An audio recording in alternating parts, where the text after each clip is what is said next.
Hello everyone and welcome back to another video from Crazy Gamer.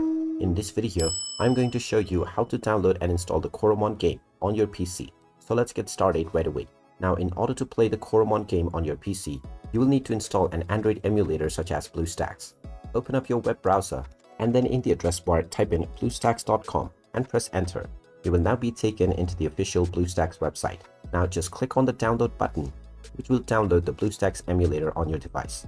Once the installer is downloaded, just open it up and click through the next buttons to install the BlueStacks app. Once you click on App Player, you will gain access to your Android home screen. From the home screen, click on System App, then open up the Play Store. Now just use your Google account to log in, and after logging in, click on the search box and type in Coromon and start your search.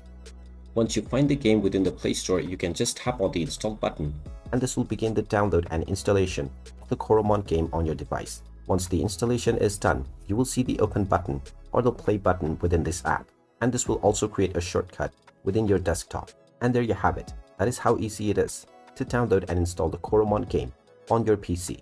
If you find this video helpful, make sure you hit that like button and subscribe to our channel if you haven't done so already. Also ring that notification bell to never miss another update from us. Thank you for watching and I will see you again in the next video.